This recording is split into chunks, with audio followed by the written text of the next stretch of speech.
Hlamla Tandala, known as Lala or Zweli Tikana, is leaving the river.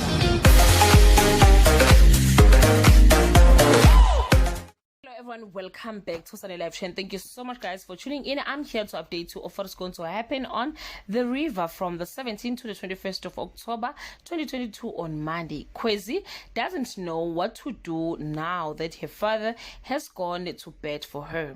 Gidiboni is embarrassed by her own action but doesn't know how to resolve it on Tuesday.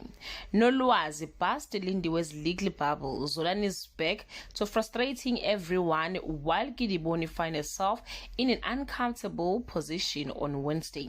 Lindiwe learns the consequences of unforgiveness and Mlilo has to deal with more regrets on Thursday.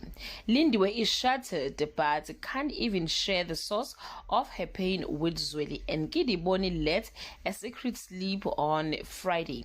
Dimpo and Gidiboni find themselves going against their better judgments, and Lindiwe seems to finally have met her match. Guys, this is all I have for today. You can leave your comment below and share your opinion.